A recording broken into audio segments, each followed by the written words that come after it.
The topics and opinions expressed in the following show are solely those of the host and their guests and not those of W4CY Radio, its employees, or affiliates. We make no recommendations or endorsements for radio show programs, services, or products mentioned on air or on our web. No liability, explicit or implied, shall be extended to W4CY Radio, its employees, or affiliates. Any questions or comments should be directed to those show hosts. Thank you for choosing W4CY Radio.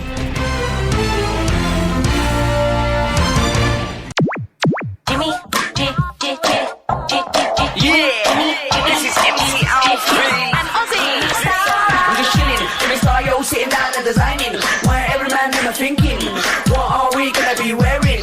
Yo, I'm a Liverpool MC, you can't test me. Big up the girls inside the party, let's get down to crazy Jimmy. Big up myself and known as Alfie, the one and only, the Turkish MC. Always love the clothes of Jimmy. Bitch, I'm your wanna be, Jimmy Star, new celebrity. We'll take you out to Jimmy Stars.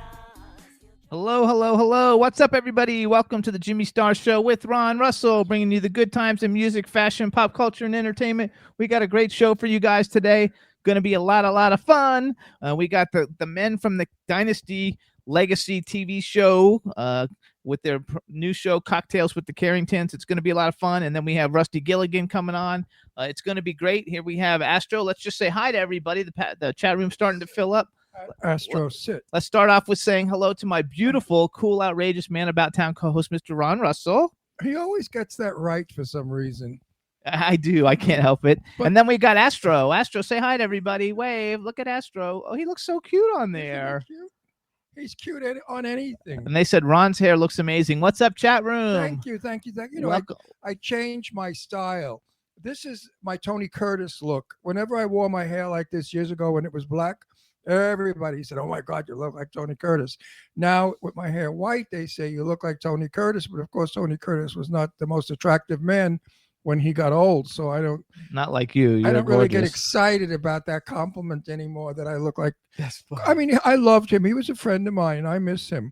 He had a wild sense of humor. He had a dirty mouth like me, and he was just a terrific guy. He loved sex. I asked him, "Are you gay?" He said, "No, I just have sex with everybody." Tony Curtis, famous movie star, folks. You gotta love it. Let's say hi to the chat room. We got a bunch of people. Let's Jimmy from Aquarius View, Dick Jimmy TV show. What's up, Jimmy? Backpack John is there. Cindy Lady Lake is there. Hey, Cindy. Other people will be coming in because we just started. Claudia said she's going to be a little bit late. Oh, baby, thank you for writing all that nice stuff on my Facebook page. You're so sweet. Her and Teresa Sabin and Lady Lake they're awesome. Really good people. I guess they're not fans. They're friends. You know, we have fans, but they're our friends. And Mike Wagner just joined us from the Mike Wagner Show. How you doing? Wagner. It's a good show. Watch it, folks. Listen to. Oh, well, listen. Is he televised? Listen and watch. No. I thought he was televised. I think sometimes. I think he is, but I'm not sure. Oh, Don Hinton just joined us too. Mike, are you televised? I thought you were. What's up, Don Hinton? How are you? Did you wear a watch for Don today? No, I wore my medical watch because it gives me the accurate time. When I work on film and stuff, I like to know what time it is.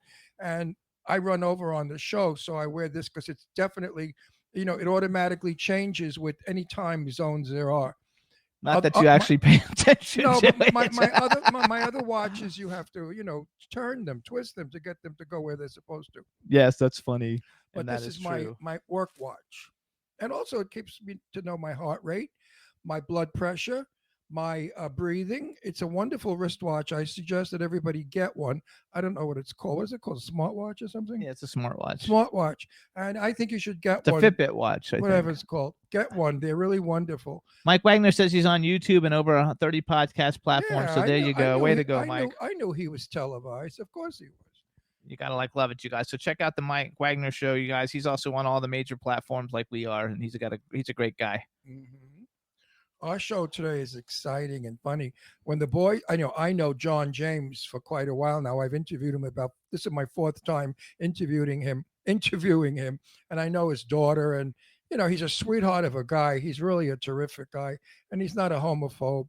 I mean, he's a straight guy that is okay with gay men. Not like a lot of them, not the fellas coming on today, but a lot of people in our business are a little homophobic. But, they have to exercise their butchness in front of us. And I wonder if it's because they're looking to turn us on or or they just don't like us. But anyway, John James is a sweetheart of a guy, and I cannot wait for him to come on to see him again. Still a handsome, sexy man. And he's what, in his 50s now? He's got to be like late 50s, I Late think. 50s, yeah. I think. And I'm going to talk about why all the gay guys on Long Island in a certain gay bar called Pal Joey's, which was Wednesday night, Dynasty night at 9:00, and everybody would go to that bar, and they named it Virginisty. And I'll tell you why they named Dynasty Virginisty. So what's up, when too? the boys come on. We also want to say hi because now B actually joined us. So, hey, Hey, B, we B. talked about you earlier, so we're letting you know that we see you there. And hello, And hello. thank you again for all the sweet things you post. Absolutely. So, you guys, we have John James coming on, Jack Coleman and Gordon Thomson coming on, the three heartthrobs from Dynasty. And it's going to be a lot of fun, and I'm we're gonna ask looking some forward to it. questions about Joan Collins. I met Joan Collins briefly. I had no idea she was that tiny. You know, she photographs as a much taller woman. I'll talk about my conversation with Joan when the boys come on. You gotta love it. So we're gonna have a lot of fun, you guys. They'll be coming on shortly. In the meantime, we had a working weekend. We were working in the house and tearing up our closet and No, it's not a closet. no, it's a dressing room. It's a dressing room because, like I've explained before, I have a couple of hundred shirts, as Jimmy and I do, that we wear because we're on, all year long, and we wear different shirts every show, so we don't look like we're wearing the uniform. And we had no room, so I got rid of the two walk-in closets that were ridiculous waste of spaces, and we reconfigured the whole entire bathroom. So now it's called a bathing room. It's only for the bath. There's a vanity there, makeup, movie star vanity with the light bulbs that go around. If I need to make up before a movie, rather than go to the set at 6:00 in the morning and have somebody who really doesn't know how to do my makeup, I do it at this vanity. And my makeup, of course, is man makeup, not woman's makeup. But, I don't want you to think I'm putting on eyelashes, tits, and lipstick. Big Claudia says you lost weight. You look like you lost weight. No, it's my hair. When you wear your hair straight up like this, your face tends to look thinner. When you wear it down like Adolf Hitler with the bangs, you look kind of chubby. So You did lose some weight. I have lost some weight, but nothing that's recognizable. I don't know. Who cares? I'm 100 years old. As long as I breathe, what do I give a shit about what I look like? Well, that's not true. yeah, Mr. Vanity. No, I'm not vain. I'm not vain. But I believe if you're going to go in the public eye, look the best you can. Jane Russell said that. If you watch the interview I did with her on YouTube, I said to Jane, why was it in 1940s everybody looked so great? And Jane's answer was, because we all did. We dressed and looked the best that we could. When you're in entertainment, you should look wonderful all the time. Audiences really don't want to see a disgusting, decrepit old creep, unless it's for the part in the movie. But when you're a talk show host, look attractive, try to do the best you can with what you've got. I remember when I was 19 years old, I'd roll out of bed Saturday morning with a beard, throw on a Guinea t-shirt, my hair, I never even bothered combing What's a it. Guinea t-shirt for people who don't know what that is? The strap Like a t-shirt. tank top. We call it a Guinea t-shirt in Brooklyn. It's a tank top, white t-shirt, and jeans and sneakers with no socks, and I'd go out, and I look gorgeous. I mean, I look beautiful. If I did that today, I look like an escapee from a nursing home. No, really. Could you imagine me going out with a beard, not shaving my hair, all astrew, and a Guinea t-shirt, jeans, and sneakers with no socks? I can't even imagine you in a Guinea t-shirt. Well, when I was 19, I wore them. That was the thing back in 1959. Everybody was into that Italian thing, that Vittorio De Sica or La Dolce Vita movie. Everything was Italian. Three Coins in the Fountain.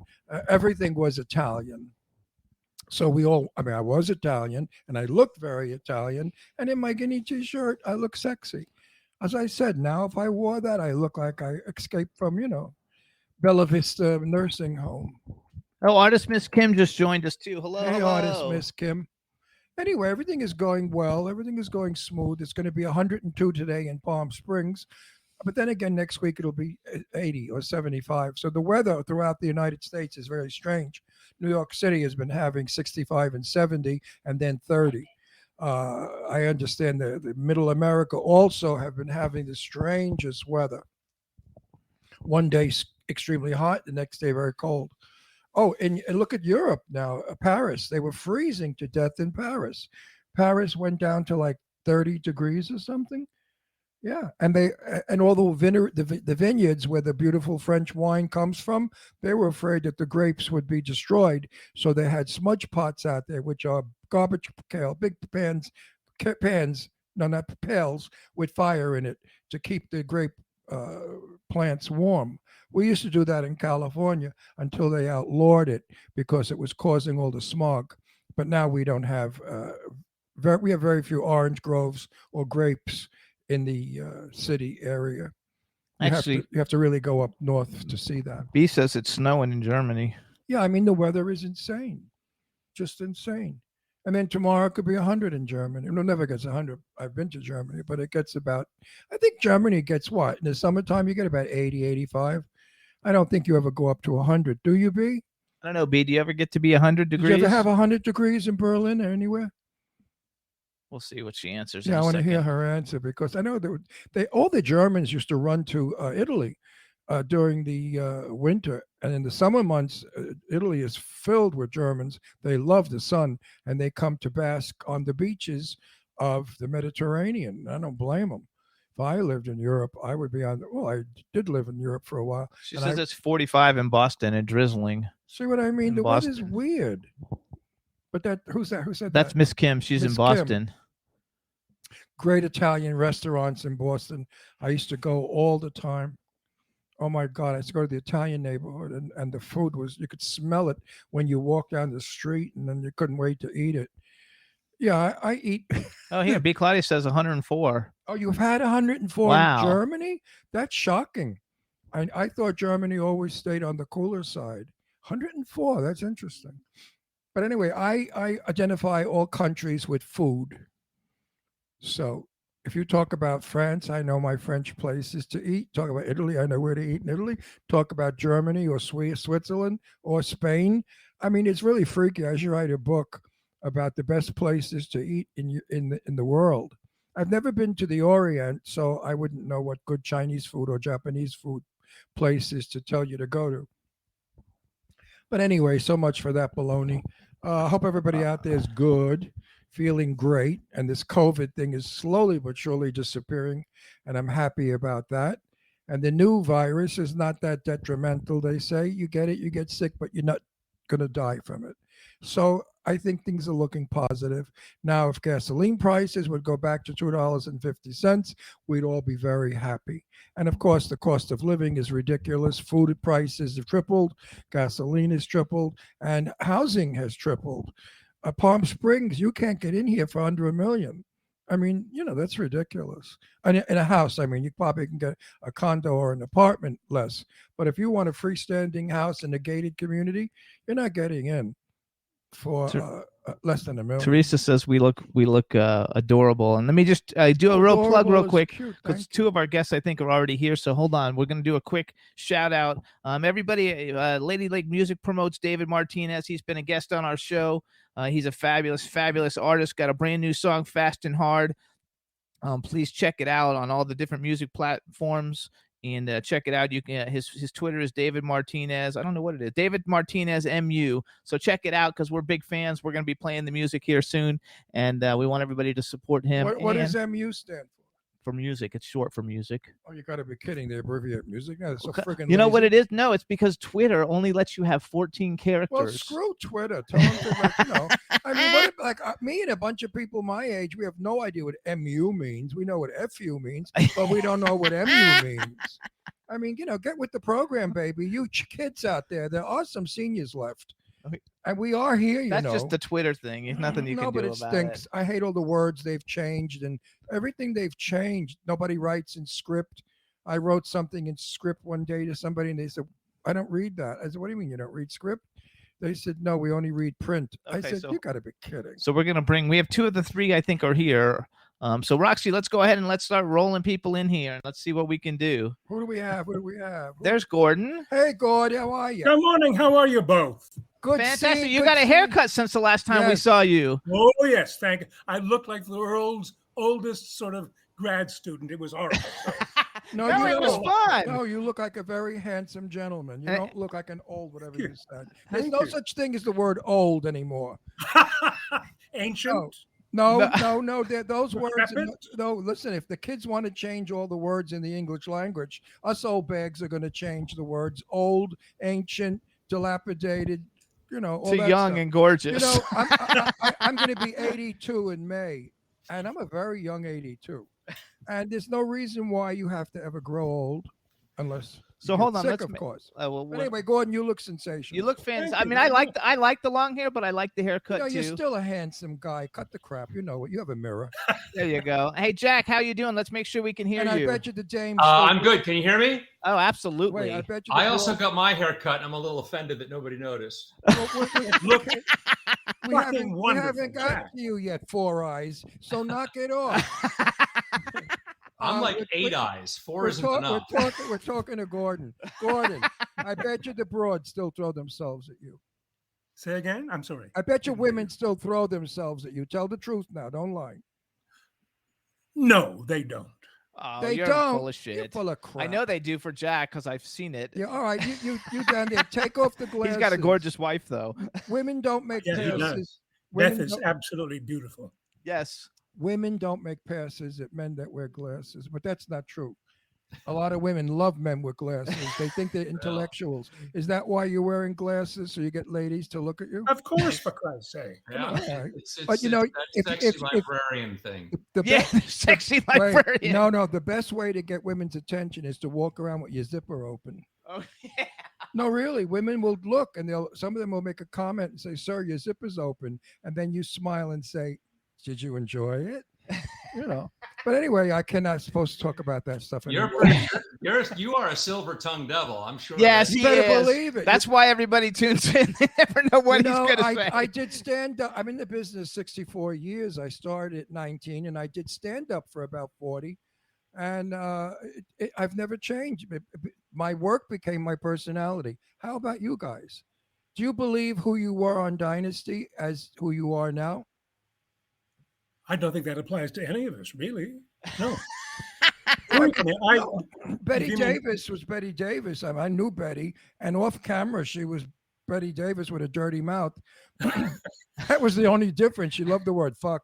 I mean, that's all she ever said was fuck this one, fuck that one. Oh my gosh! Hold on. Before we do this, They're unfiltered and uncensored. no, hang on though, because the women really are having a heart attack, and I have course they we have a are. lot of my age women in the chat room in their 50s, and they loved you guys then, they love And you I have guys some now. women my age that still want a But man. hang on, let me finish. They say because they're talking about how cute they are. So first of all, let's do a real introduction. All right, everybody. Now we want to welcome to the Jimmy Star Show with Ron Russell, 2 of the 3 male stars of Dynasty and a million other things with their new show, Cocktails with the Carringtons. Which is fabulous. We saw it. Hang on, we have Mr. Gordon Thomson and Jack Coleman. Hello and welcome to the show. hello Thank and you. thank you. Very nice to be here. I'm not sure where John James is. He's He said he was going to be He's- here, and so John he'll is be here. He's a good buddy. He'll be here. Um, But anyway, when Hang on, I wait, let me finish. what? Let me You always finish. talking. No, because all the Shut women up. want to say hello. So I have there's a lady in the chat room. Her name is Cindy Lady Lake, and she's been promoting this all over LinkedIn, Twitter, everywhere because she's a huge Dynasty fan. God Also, bless her. a very good Thank you. friend of the show. So I would like both of you guys just to say hi to Cindy Lady Lake because she'll totally get a charge out of Hey, it. So Cindy, whatever. Lady Lake. Is that Lady Lake music? Was that? Yes, that's Lady Lake music. Yes. Are you a musician? No, she's a music promoter and she promotes all kinds of artists in music. She lives in Florida and she's been a friend of mine for ever since Twitter started. And there's John James. Hello. Hey, Good morning, John, JJ. Stealing my look. well, With you the know, glasses. He's still a handsome. At our age, it's no hunk of longer a a guy. fashion. I'm sorry. I'm sorry. I'm late. I was in That's hair okay. and makeup. Oh. Being- So everybody, now we want to welcome the third of the Cocktails with the Carringtons. Okay, now let me say John something. James, hang on, What John do you James. want to fucking roll tonight? What you do, coke or something? He's not shutting up. He's like a fucking parrot. Give me a break, mouthpiece. You're not exactly interesting. Oh, boy. Anyway, boys, Jimmy said, we're going to Oscars to see you three do. And I said, what are they going to do each other? I mean, it's a gay place. They'd probably do better off if they did each other. What are these three clowns going to do? You got to be kidding me. They have a show. So I sat there in doubt. When it was over, I was clapping my hands off because they were fabulous. The three of you were funny, interesting, handsome, and you did a damn good show. And I would say to everybody out there, listen, if you want to see three hot guys kidding around and talking about poor Joan Collins, then watch their show. They're terrific. Absolutely. And I don't blow smoke up anybody's ass. If I didn't think you were good, I would avoid it. Hang on, I'll do the little press. I wouldn't. I have an old. My parents raised me. Nothing nice to say nothing at all. But I mean that from the bottom of my heart. I truly enjoyed these three guys clowning around. It was like hanging out with the boys. So I want to say this a couple of times so everybody hears it many times as we're talking to you guys. So the name of the show is Cocktails with the Carringtons. If you're in California, they've got 4 shows coming up, 4/15 and 4/16 at the Los Angeles Marriott Burbank Airport Hotel, and on the 17th and 18th at the Roosevelt Hotel Theater. You can get tickets by going to cocktailswiththecarringtons.com, and you'll see these three guys talking about their days on Dynasty when it was like the #1 show in the entire world, and it is like fabulous. And John, real quick, say hi to Cindy Lady Lake. Hello, Cindy. There you go. Hey, John, how's your daughter? My daughter is wonderful. Thank you, Ron. How'd that movie go? We saw a wonderful movie that her daughter was in. Remember that night? He's in it too. And you're in it. Well, it went very well. Well, that's where we met. We met at yes, but you have a very beautiful, tall daughter. Yes, and she's thank you. Stunningly beautiful. Is she She working? won America's Next Top Model a few years I know back. that. And is she working now, making a lot of films and stuff? Well, she was pretty heavy reoccurring on SWAT, a series. Playing. I've seen her on. I always watch SWAT. I watch it all the time. She was such a nice girl, but you're a nice. She's guy. gorgeous. The apple doesn't really fall far from the tree. Well, thank you. That's very sweet. No, it's true. You're a nice guy. I interviewed you. This is my 4th time interviewing you. I feel like we're lovers. I want alimony. Joan Collins. I have to get to it because everybody's waiting. In there's a gay bar on Long Island called Pal Joey's. We used to go to every Wednesday night to watch Dynasty. But the queens, of course, were not happy with Dynasty, so they called it Virginasty. And the reason why it was called Virginasty was because of Linda Evans and Joan Collins both being, I can't use the word, but it begins with a C and it ends with a T. And there's a U in the middle with an M. Connecticut? If you know how to Connecticut. There you go. Connecticut. Now, I met Joan Collins with my friend Perry Winkler, who's Lee Winkler's wife. Lee Winkler of Global, if you know who I'm talking about, the biggest management company back then in California, in Los Angeles. And I turned to Joan and I said, Joan, you absolutely look magnificent on film and you're beautiful in person. And the clothes that you wear are just breathtaking. And she looked at me. She said, yes, I know, dear. And then she turned away. And my friend Perry looked at me. She said, well, that was a big opening. I said, well, I expected a little more out of her. I think it was very complimentary. But Joan Flattery will get you nowhere. Not with Joan Collins. She's a Gemini like me with an unfiltered mouth. Joan says what she wants whenever she feels like it. And I appreciated her honesty. Her honesty was, listen, jerk, who the hell do you think you are wasting a minute of my time when I've got millions of people kissing my ass at this party? And they were all kissing. I mean, the fags were jumping all over. Oh, Miss Collins, oh! You'd think she was Jesus Christ in a dress. But anyway, Joan Collins, I like a lot. I think she's a feisty broad. What was she like to work with, boys? A pleasure. Jack? Yeah, she was great. I don't think any one of us had any issues with Joan whatsoever. I had some of my favorite scenes were with her. She was a consummate professional. She knew her lines. She was on time. She, and you had to hold your ground when you were in a scene with her. Oh, yeah. Well, you had to know your stuff. I know. Well, you guys do, too. I mean, if you had a scene coming up the next couple of days, you're right, Jack. You had to be on point. That's what you get paid for. You don't get paid. Yeah. Well, I mean, generally. With Joan, I remember the press, because that's my business, of course. But back then the press was not very kind to her. They said Joan Collins taking this fit on the set and Joan Collins doing that. And John James upset. They always used all your names and bullshit to make a war. But they did this. Jane Russell was my best friend buddy. I took her name. That's how much I loved her. We hung out for years together. And Jane Russell said to me when she did Gentlemen for Blondes with Marilyn Monroe, the press made it out where they hated each other. They fought with each other every day. And it wasn't true. Jane was like a big sister to Marilyn. So now you cleared the air about Joan Collins, that she was not a bitch on the set. No, I love it. I love her. I met Linda Evans at a convention, and Linda Evans is absolutely delightful and charming and sweet and kind. And I said, would you come on my show? She said, get me an airline ticket and I'll fly down from, I think she lives in Washington State, and I'll come on your show. I said, you don't have to. You could Skype in. What was Linda like, boys? like the sun coming up, truly.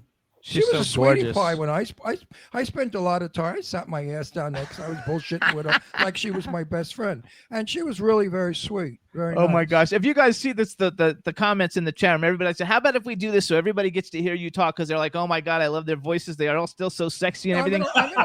Each one of you, well, shut the fuck up, you two. Each one of you. Listen. I warm it up for you, son of a. Hang on, bitches. wait. Now run with it. Each Run one on of you guys tell everybody, like, take time, just talk for a second, tell them who you played in the show, and tell them some kind of little tip. You really want the show to be a success. Tell them who has the biggest wang. Oh no. That's it. Whoever has the biggest. That gets settled in the Q&A. Okay, because that'll put us right over the top. We don't want to give that away here. We'll do that. But we need to move the first. You guys have to go to their show. You got to buy tickets to go to their show to find out, folks. But no, you guys tell everybody who you are, like who you were on the show, so they can hear you talk a little bit. Start with you, Sure. John.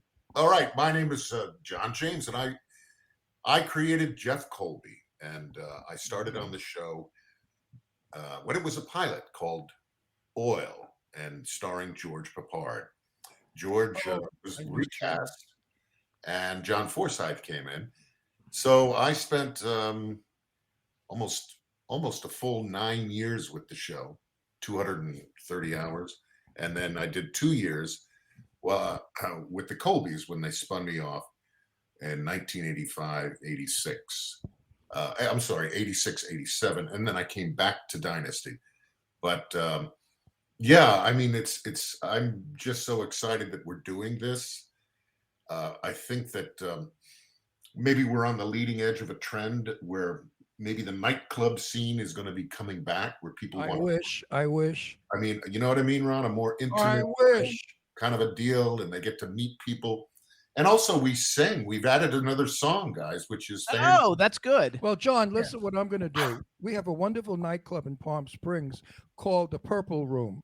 Everybody, Kazan, everybody plays there. It's a lovely nightclub room. We know the owners. I'm going to suggest to them that they book you at the Purple Room.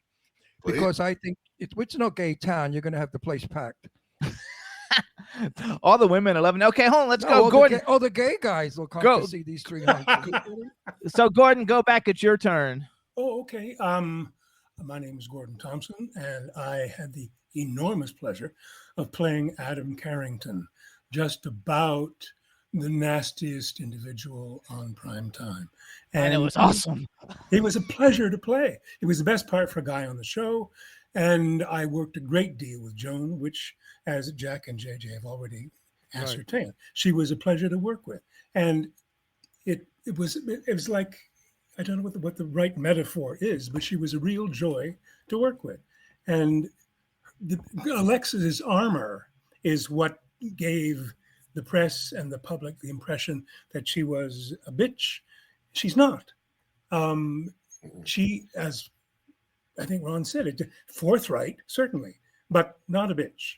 She's an actor, first and foremost. She likes the word actress. Okay.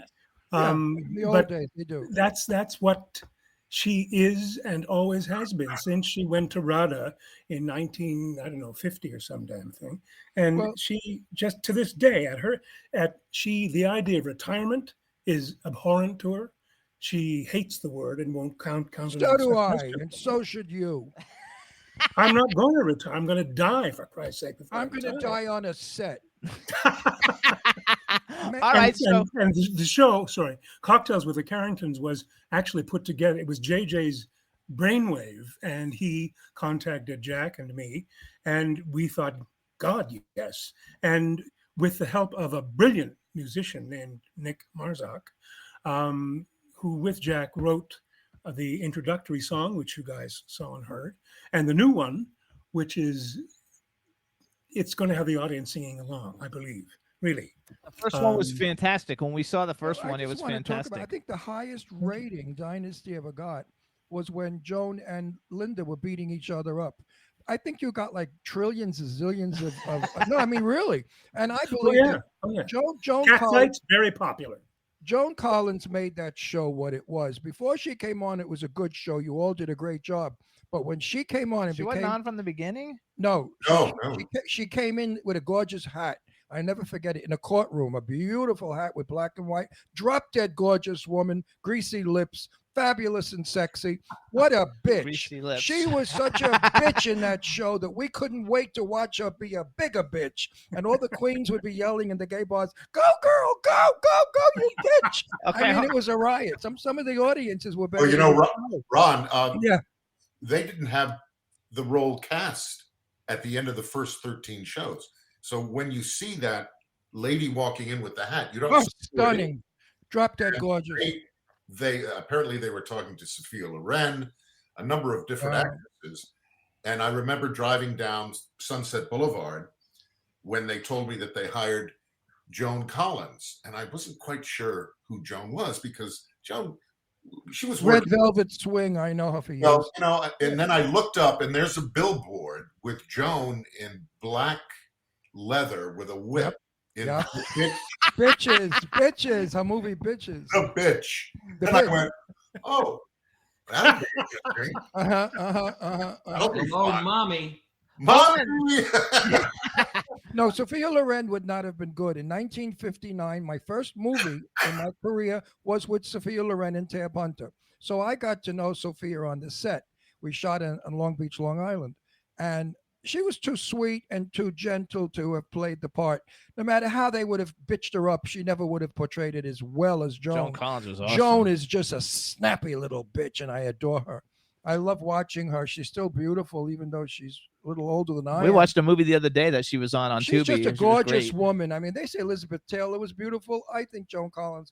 I knew Elizabeth. Please, Elizabeth, your ghost shouldn't haunt me. But I think Joan Collins was far prettier. I agree with you. I think Joan was prettier than Elizabeth Taylor. Something about Joan, but they always compared them, you know. Elizabeth Taylor was being taught a lesson by the studio because she was a little bratty sometimes, and they threatened her with Joan Collins, her lookalike. And they did look alike. They could have been sisters. But I think Joan Collins was far more beautiful. Is still far more beautiful. Go back to Jack, she's though. A stunning, Jack's what is she, turn. in her 80s, middle 80s, something? Yeah, I follow her on Instagram. And she's stunning, you know. She's stunningly 88. Still has the energy of a teenager too. And she's gorgeous, and she's really a gorgeous woman. Beautiful to look at still. So and she still has greasy lips. So Jack, go. It's your turn. You gotta, because everybody wants to hear you. Now I've forgotten the question. You just Don't get smart. You're gonna knock it right in your ass. I'm a tough guinea from Brooklyn. Don't fuck with me, fella. Energizer bunny over there. John very indiscreetly said that he created the role of Jeff Colby. I did not create the role of Stephen Carrington. Al Corley played the role before me and did it for I think a season, and then I came in. Yeah, but you were the best at it. Get out of here. You were well, I was there longer, so I had more. Yeah, but you were really. You were believable. First gay character in a primetime drama. Really big deal. Right. A really big deal. And you know what? I like you didn't play it faggy. If you would have been faggy and effeminate, I would have been nauseous. But you played it like a regular guy who just happened to like guys. That's how Jimmy and I are. We don't like faggots. Oh, I shouldn't say that. Half of my audience, those queens know what I'm talking about. Wait, I think the email just came in. Yeah, you're canceled. Yeah. Those bitchy queens that think they're Joan Collins. You know those evil queens, those Tishy Marys. We smack the bitches around. But anyway, no, I think, listen, gay is you like men. It doesn't mean you're a woman. So everybody out there, don't think because you're gay you want to be a woman. I take a shower, I look down at the boys, and I smile. I just lost. It my says you ear. were Steven number 2, which I love. That's No, your. how That's did your. you- wait, I want to ask you, how did you feel about playing a gay guy when nobody in the history of theater has done theater? Yes, but not film. Well, I mean, look, I was coming off a year of daytime. This Dynasty was ascending like a rocket, and there was absolutely zero, qualms about joining the show and playing this part. So it didn't bother me at all. I just wanted to, I wanted to be a part of this, and there was me and about 400 other guys who looked exactly like me up for the part. So it was, it was a long and arduous process, but I was thrilled to finally join. No, you were a cute gay guy on love the it. show. Oh, no, yeah, everybody loved you. The gay guys liked you. They all thought you were a bottom on the show, but they liked you anyway. I will say on the show, I may have, but not in real life. You didn't come off as John James or Gordon. The tough, Actually, butch they're all guy. talking about though how everybody wanted to No, marry were you. cu- So you were so cute as a gay guy. You were like a little adorable gay guy that all the gay men wanted to cuddle and huddle, and it was nice. And the girls, I wanted to save you, and they used to say like, bang me, I'll make you straight. That you have kind to of do mentality. one more thing, you guys, too. So we have another a friend of the show who promotes all over the place. She's actually in Germany. She never misses the show. She's talking about how everybody in Germany wanted to marry all you guys. Her name is B. Claudia. B like a bumblebee. So just say hi to B. Claudia because she'll like love it forever. She'll tape it and play it over and over. Oh, B. Hi, B. Hey, Claudia. Greetings from Claudia, our hearts. I think she's And they do sing, you guys, too. She lives in We Berlin. actually- Denver Clan. Denver we Clan. may or may not sing a song about Claudia as it turns Yeah, out. we should. you bring go. her over. Listen, I gotta do a little bragging about us. Not that the door has been opened. We're in every country in the world. We have over 5 million viewers, and we have over 1 million downloads. No, is it? billion. We One- just broke one- a billion we downloads. Broke 1 billion downloads. Oh, and she I says love she's you guys. dead. So Hey. you're not on some shitty show, I know that guy. I know. We're gonna. Ron, That's why we're trying to be polite. Oh, you don't have to be No, polite. no. Our fans love it when it's raw and raunchy because we're guys together, like hanging out in the pool hall, drinking and smoking and pot or whatever. But anyway, So hold on. I want to be real. I want to like do some bragging for you guys real quick. Besides being on the biggest TV show like in the history of the 80s, which I don't know how the ratings changed from now, but one of the biggest TV shows of all time, certainly for my lifetime, and I was a huge fan. Some of the other things you guys have seen them in. First of all, John James, we'll start with him because the movie we were talking about when he came on is called Accelerator, and Right.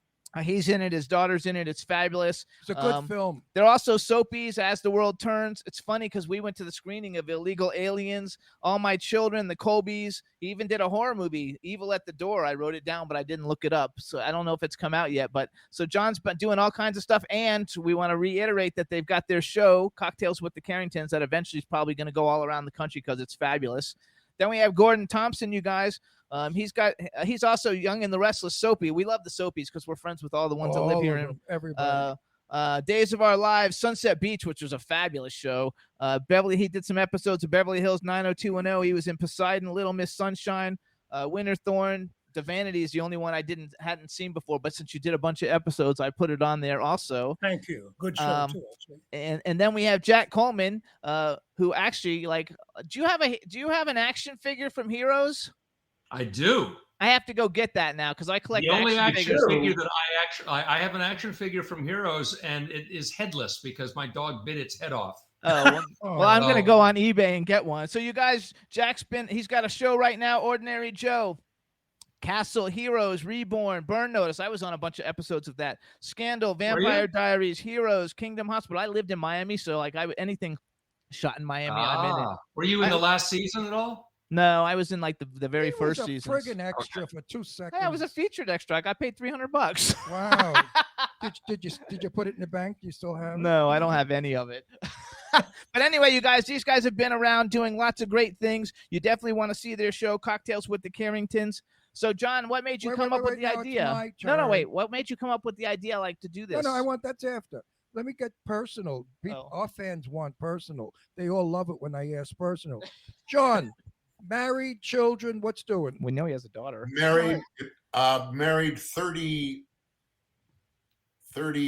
Get this right. 3 years. Yeah, if you get that wrong, you're in Oh, trouble. your ass is in trouble, The buddy. gorgeous Denise. Denise is heaven on a 33 stick. years in 14 days. It'll be 33 years. Congratulations. Good for you. My son is a Dolph Lundgren lookalike. He's 6'6". Wow.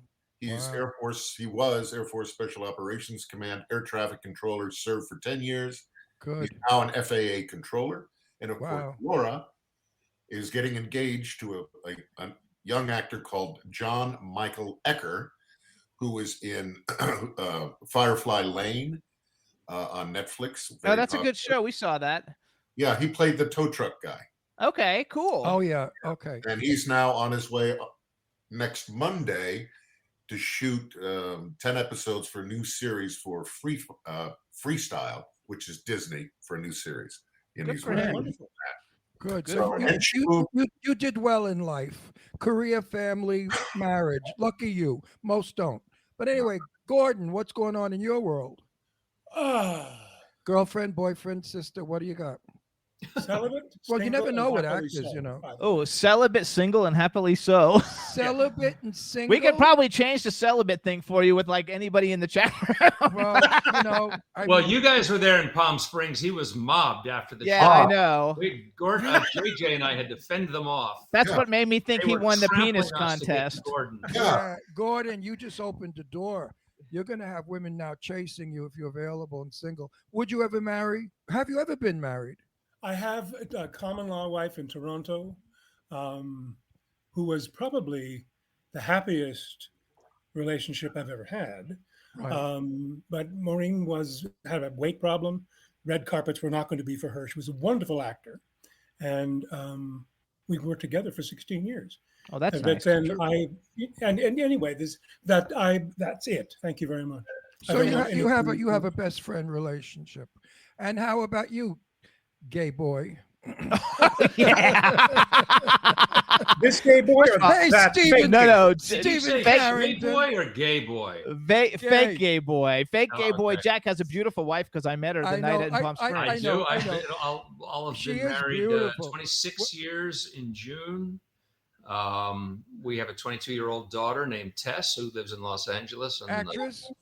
she's not. No, she's an amazing singer, but she's not singing. She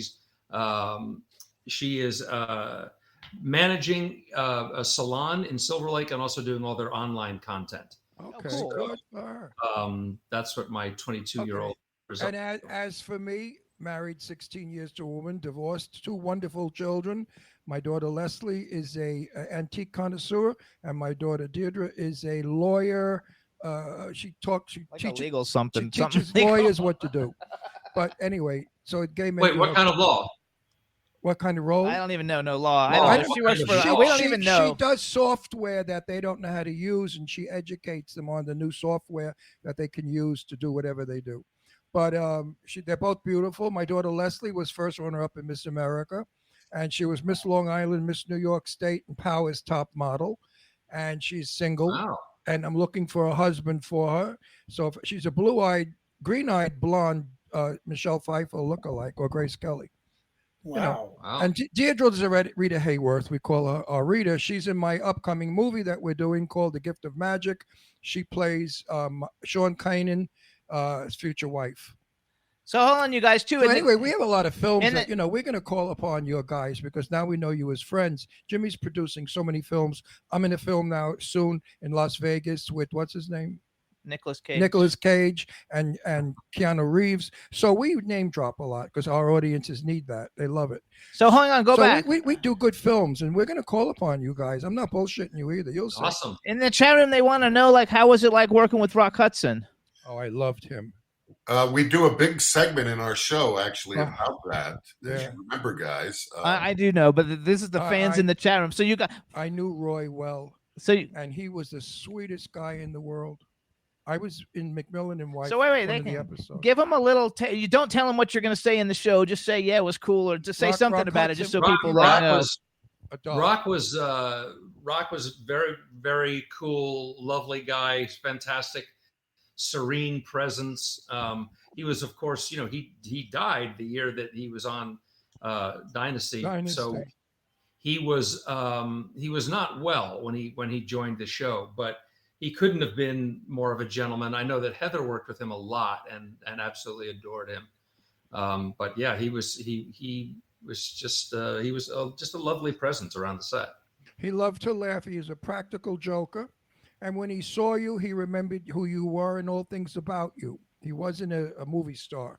He was Roy Fitzgerald. You know, that's what he liked being called. He didn't like being Rock Hudson at all. But I knew him from McMillan and Wife. I was on that show, and I met him, and I almost dropped dead because he was 6'4", gorgeous. And when he spoke, that vibrating voice, I almost came. Anyway, I mean, what can I tell you? I mean, Rock Hudson was, you know, the man of men. And I always heard rumors that he was gay. But now, years later, he used to go to a gay bar in West Hollywood called the Rose Tattoo, or the Vion Rose, the Rose Tattoo. And he'd be cruising in that bar, so you could sit down and gab with him. So, regular guy. Ron, we talk about that in the show because during the 80s, I mean, now that's why I think people find our show interesting. You know, with Jack playing Steven and Rock being on the show, Rock had not come out as being gay until after the show. Well, correct? I have a story to tell you. We were shooting down on the dock at Universal. I believe it was the dock of, and there was a line he wasn't happy with. So he said to script, he said, could we change it a little bit? It's a bit effeminate. And I thought, red flag. You know, he really protected his image. He never did anything that was effeminate or made him look gay or unmanly. And some of the actresses, like Doris Day, who worked with him, she said, you never knew he was gay. He was a man, as manly as any man could be. And that's why I think he was so beautiful, because he was a soft, kind gay man looking like a tough straight man. Just like you, Jack. No, like all three of you. No, like when you were playing gay. When you were playing gay. No, he never played gay, Jimmy. He didn't play gay. I know. That's what I like. A joke. No, I'm the mirror image. I'm the really tough guy underneath and who plays gay all the time on television. Well, listen, Jim, listen, we've come a long way, we gay people. Jimmy and I are married now 10 years, as you can tell, happily married. And always fighting on the show. Yeah, well, people like, you know, they look in, they write me fan mail. We love when you and Jimmy fight. You motherfucker. I'm going to kill you, Jimmy. You know, so there you, I just satisfied 3 million people. But so you guys listen up for all you people who who's a drinker in that crowd? Who likes to knock them back? All of us. All of us. Right? So when you come to Palm Springs and you work in the Purple Room, we're going to have a couple of drinks together. So That you guys, sounds good. Dynasty, you guys was John Forsythe, Linda Evans. This is some of the people. John Forsythe, Linda Evans, Joan Collins, Pamela Sue Martin, Heather Locklear, Diane Carroll, Emma Sams, Catherine Oxenberg. Obviously, these three guys, which for me as a kid growing up, not knowing that I was gay, for me, because I like older men, for me, John Forsythe is probably like next to Cary Grant, like, and Ron, like the three hottest people on the planet. Married me. I'm much younger than he is. But John Forsythe is super hot. But like, well, I had lunch with Heather up in Westlake. She was married to a rock guy. Yeah, a big rock star. And I was having lunch with my daughter at Westlake, and Heather was there with a kid, a little child, if I remember correctly. And my daughter and she began talking, and she sat down and joined us for lunch and was the sweetest girl in the world. That's Heather Locklear. Very beautiful in person. Yeah, just throw that name in. We drop names here. People love that.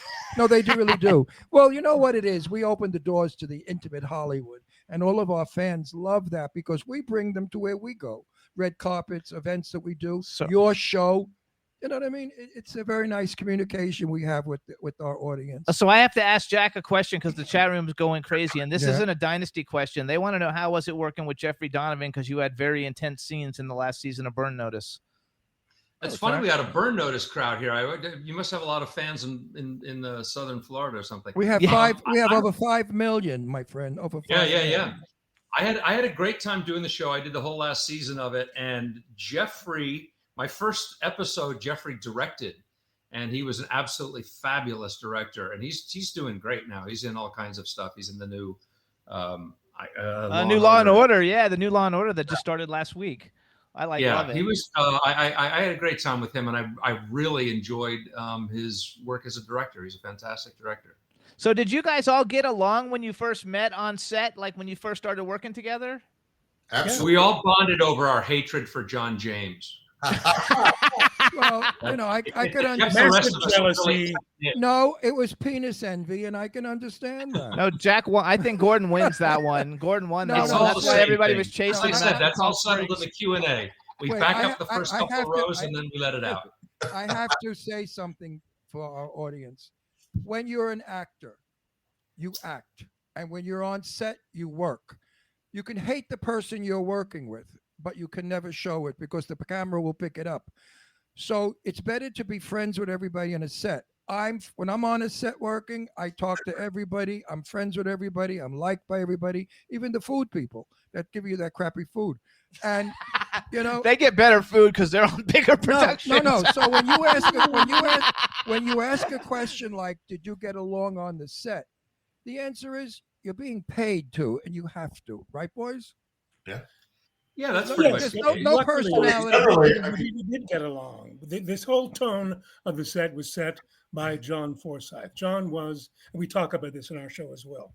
John couldn't have been a better role model for a leader on a set.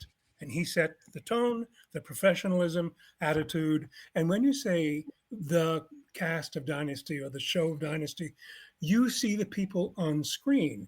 Dynasty was the crew, the writers, the producers, the directors, the makeup, the the whole bunch.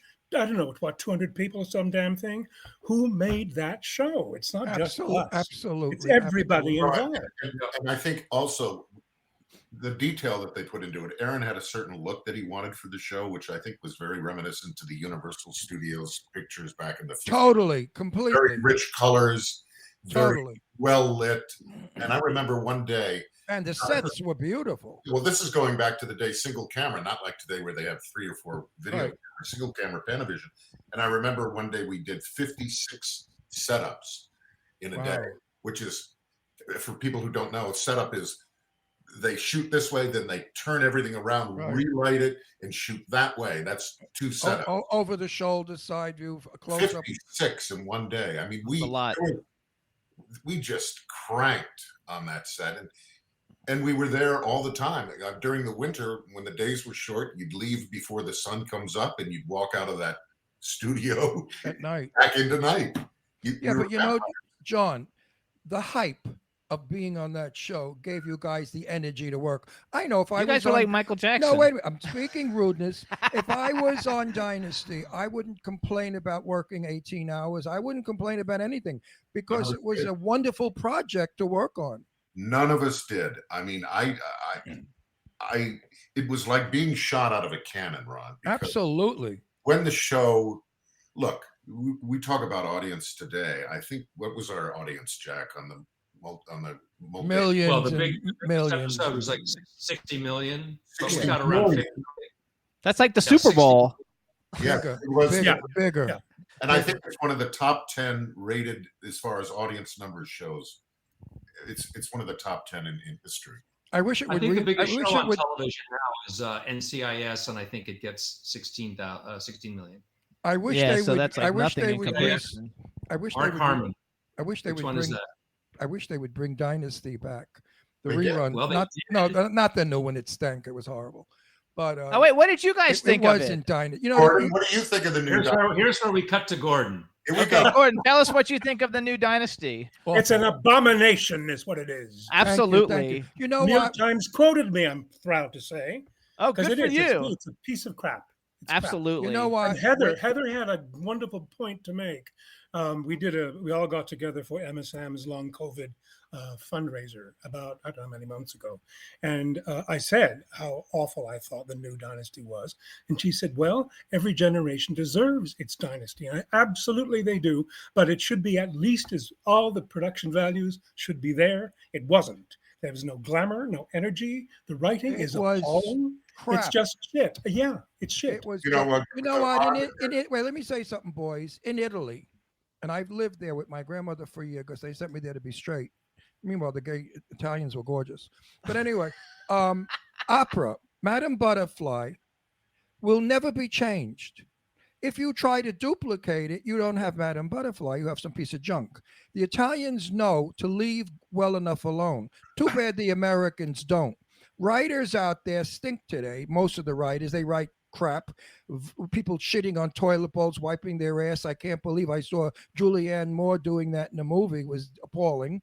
I don't understand why they have to bring this sort of privacy into a film. It has nothing to do with the We story. saw it last night too. We watched Eye of the Needle. Yeah, and, like, I the have guy's the needle, pooping and, on. and there's a guy pooping again. I mean, I'm really fed up with this. Wait, Eye of the Needle from back in the 70s? Or No, Yeah. Eye in the Needle, the new one with Helen Mirren. Oh, it's not new. It's like 4 years old. I love Helen Mirren. I only want to kill myself to work with her. I love and adore Helen Mirren. That's an actress. That's a wonderful performer. But what they're doing today, the writers, I get scripts all the time, believe it or not, because they want us to promote their movie. That's the only reason they give me scripts. I read them and I say, this is so pathetic. One was sent to me, drag queens from outer space. They wanted me to play the mother drag queen that comes to Earth because they ate all the men on that planet, and now they were going to eat the men on Earth. So I sent it to my dear friend Marcel Waltz, who has a hit movie out right now called Blind. And Marcel went hysterical. He said, Ron, we should really do it. As high camp and stupidity. I said, no, I won't be associated with that junk. I'm an actor. I'm not a freak. But anyway, you know what scripts you guys get. They're not the quality of Dynasty or any of our 30 years ago movies. Our movies were feel-good movies, romances. We loved it. 60 million people were in love with you guys. You know how difficult that is to do, to get the world to be in love with you? That had to be a nice feeling, boys. Tell me about that. Yeah, well, that's the other thing, Ron. We asked that question to our audience in the show. What made Dynasty, especially in the Q&A this comes up, what makes Dynasty iconic? Why even today, after 40 years when it first went on the air, that television shows like The Goldbergs. Quality, my dear, quality. The Goldbergs just did an episode about Dynasty. This Is Us, NBC's series, just did a piece on Dynasty just last year. And for some reason, I don't know why, I mean, shows like Star Trek, certainly, and 77 Sunset Strip, and Dynasty is one of those shows, and being so close to it, it's hard for me to be objective why that is. I don't know. Why is it? Because Dynasty, back in the days of narrow-minded thinking, brought out a lot of points that we have to. We're standing on the shoulders of you guys of Dynasty, because if it weren't for you bringing out certain points, we wouldn't be who we are today. Dynasty was ahead of its time. It was well done. It was the #1 soap opera in the world, and I call Primetime television show. No, I call it a soap opera because to me it was the most fabulous soap opera. I was such a fan of Dynasty that I would have killed John James to get on that movie, get on Dynasty. John James, they think your voice is so sexy. But wait a minute. I've interviewed John James 2 feet apart. John, take off the glasses. Show them the sexy eyes. Oh yeah. He's got the most bedroom eyes of an actor. When you talk to him and the way his lashes lower and his eyes are so dreamy, he's really still a handsome guy. Married, so girls, you're gonna just have to work with your vibrators. You're never gonna get them. But Gordon, on the other hand, is single. and a cutie, look at that smile. I know you all have Are good those smiles. teeth yours, Gordon? They're beautiful teeth. I don't remember.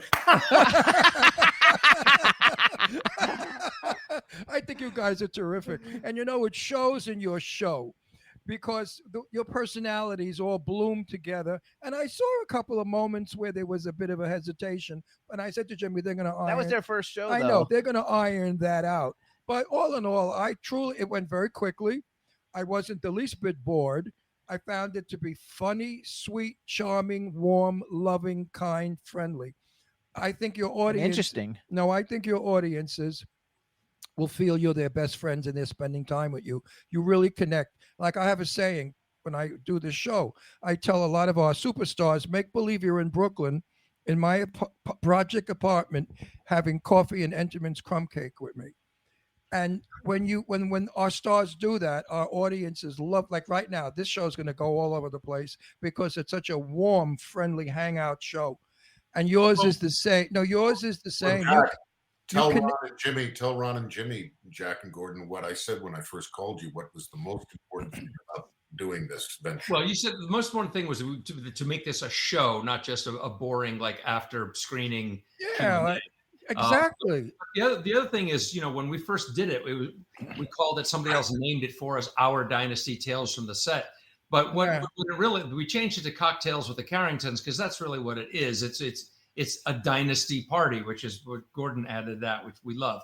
It's supposed to be fun, and it becomes interactive at the end, and the idea is to exactly that, to hang out and feel like you're just sort of in the middle of a bullshit session. I didn't know you two. I'd never met you two, but I'd met John before three or four times. So seeing John was like seeing an old friend.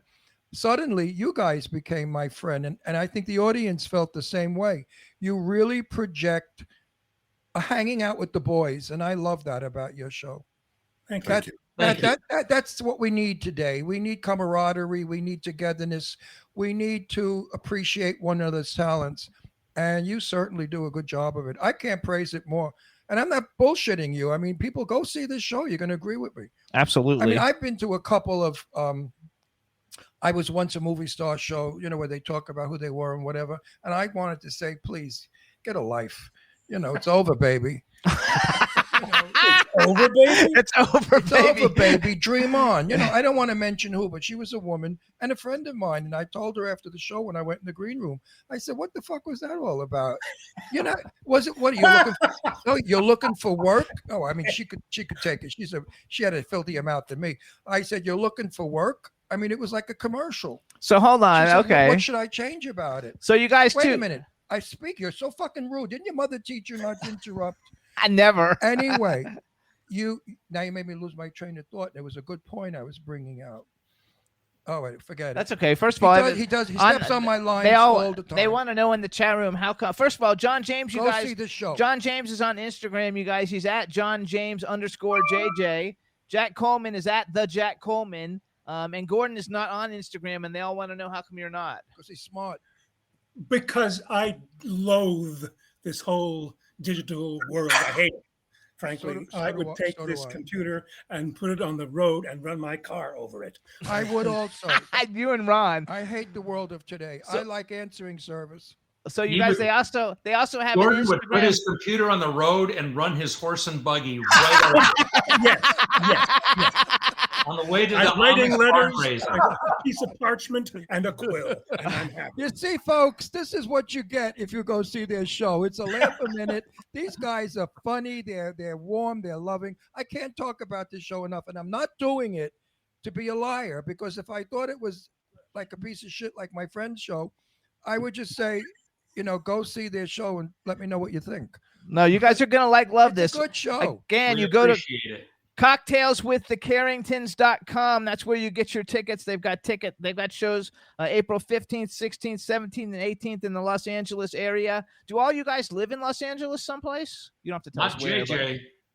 I'm here in Nashville. I moved from New York about 3 years ago. How do you like how many people are moving to Nashville? Yeah, a lot of people are going to LA. Memphis They're too. all leaving. Yeah, LA. They're going to Atlanta. Crazy guys. How do I like it? I love it. Nashville's a cool town. There's a lot. It's not hicky. Not hicky. No. Like full of hicks, because you're coming from LA, a swift town. Nashville is becoming very cosmo. I mean, Justin Timberlake, I was telling Jack the other night, he opened a club that's very reminiscent. It's a supper club. Almost I love like that. Rainbow Room, where it's remember the Rainbow Room? Suit and tie, and it's upstairs, and below he's got his bar, honky tonk. But what I like about Nashville is the weather, because New York, I got sick and tired of the cold weather, the snow, and it's much milder here. Also, I'm in the center of the country, so it's 3 hours and 15 minutes to LA and 2 hours and 15 minutes to New York by plane. Right. So and Tennessee has a great film tax credit for movies. And how's the real estate there? Like here, $1 million for a slum? It's gone up incredibly because there's nothing for sale. But 2 years ago, you would have gotten a deal. Right. But you're right. I mean, I was talking to an agent the other day. I'm not going to mention his name, but pretty big actor. Just left Los Angeles here for Tennessee from Nashville. Yeah, it's good. I've got a couple We of know films a we're going to shoot lot in of Memphis. people who move in Atlanta because Atlanta is the new Yeah. Hollywood. There's Hollywood's so much been- production in the Southeast now, especially Atlanta, but all over. Yeah. Well, we're considering. I'm from Long Island, Brooklyn originally. I lived on Long Island most of my life, and I love the Hamptons, and I used to live there. And where Jimmy and I are thinking in about 18 months of moving back to the Hamptons because we never work. Well, you know, let me just tell you my quick story about the Hamptons. I was dating a girl back when I was at the American Academy of Dramatic Arts, Julie Ridley, and her aunt was Robin Duke of the Duke Tobacco, and they lived on Gin Lane. Yeah, Remember, you know Gin Lane? I know. And of it. we used to go to the Southampton Bathing Corporation. That's a long time ago, honey. And I remember one day I was with Biddle, their son, Yep. and Truman Capote was sitting on the beach in a beach chair with his hat. Right. And I remember looking at him saying, "That's Truman Capote." And he went, Yeah. "Oh, really? What we could do." And Right. I love the Hamptons is, I think, one of the most beautiful places. Well, now it's gotten really where you can afford it. But we're looking in Bridgehampton. You could still get into Bridgehampton for about 700,000 or 800,000. A little teeny house that I call a foyer. Then I intend to extend it. So we're going to buy this little house for 800,000, which is a joke, and then build a house, to it. Yeah. So that's what you're doing. But then it's going to be worth $3 or $4 million. So when I drop dead, Jimmy and my kids will have some money. Hey, That 82 sounds like years a old. bounty. Yeah. Well, I'm 82. I intend to live to be 92 at least and working. So I hope I so. agree with Joan and a lot of my. I'm in a movie right now coming up with Ruta Lee. You know Ruta Lee, of course. Yeah. She's like A 90 doll. something. She's 150, looking gorgeous. And Ruta said the same thing. I'm working till I drop dead. All of my old contemporaries. The only one that was Jane Russell. I used to say to Jane, "Why don't you make a movie? You're still beautiful." "I can't remember lines, Ron." That's what she'd say. Yeah. So let's. I'd say now they have earplugs. That's not a minor inconvenience. Yeah. No, but now No, not at all. Look at what's his name, the famous actor. He doesn't like Bruce stuff. Willis. No, he can't help it because he's fucked. But I'm talking about what's his name, Johnny Depp. He doesn't like to learn lines. It's boring. It annoys him, so he wears an earplug. Yeah, everybody wears it. A lot of people wear So- the earplugs. Do you guys have no problem remembering lines? Yeah, I was going to ask you Oh, that. much more problems than I used to have. Yeah. More I- problems than I used to have, for sure. Do No, I have trouble No. remembering what? Yeah. Questions. You have trouble remembering questions. no. Thank you. Happy. We had dinner. We had dinner with Sean Kanan and his wife Michelle a couple of weeks ago. Sean's new book is The Cobra. Way of the Cobra. Way of the Cobra is out. We went to the reading and dinner, and I spoke with Sean about lines because he's in the movie I'm in, and I play his father. And I said, I'm going to have to wear a plug because I can't really remember. I mean, I've got speeches.